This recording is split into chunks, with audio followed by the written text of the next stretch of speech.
Na to, čo sa stalo v Liptovskom Mikuláši, budú ľudia určite dlho spomínať. A povedzme si to úprimne, skúška obecného rozhlasu sa vôbec neskončila tak, ako mnohí očakávali. Z nových reproduktorov sa neozvali žiadne oficiálne oznamy či ľudovky, ale vulgarizmy.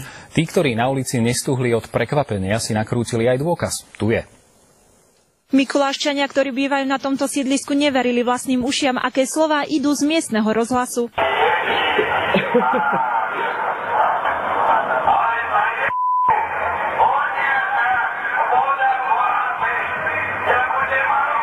Rozhlas skúšali a že do rozhlasu. Však to je slovo, to je normálne, však spisovné slovo, nie? Čo dávali v rozhlase?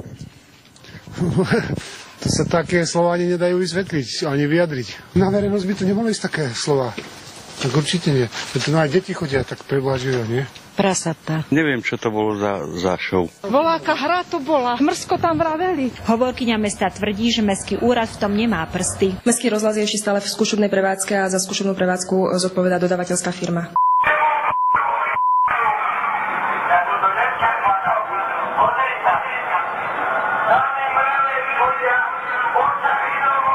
Dodávateľská firma momentálne prevádzkuje rozhlas v skúšobnom režime. Pričom keď je zapnutá určitá časť tej siete v skúšobnom móde, tie príjimače sú nezabezpečené, zneužil práve túto chvíľku, ale koná tak protizákonne. Dnes sme podali trestné oznámenie na neznámeho páchateľa, ktorý sa vlastne neznámym spôsobom nabúral do systému vysielacieho zariadenia.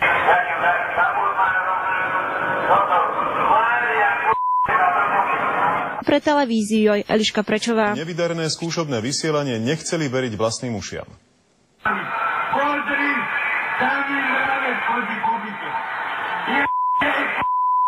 Takúto spršku nevyberaných vulgarizmov počúvali ľudia v meste niekoľko minút.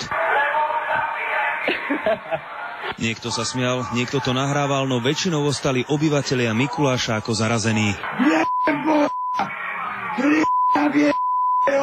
Nabúrali sa do systému, také je zatiaľ oficiálne vysvetlenie šokujúceho oznamu. Nešlo pritom ešte ani o ostré vysielanie. Rozhlas v Liptovskom Mikuláši je postavený na digitálnej báze bezdrôtového prenosu signálu. Ide síce o raritu na Slovensku, no to, čo sa dostalo do éteru, je už v rukách polície. Podali sme trestné oznámenie na páchateľa, ktorý sa nabúral do systému verejného rozhlasu.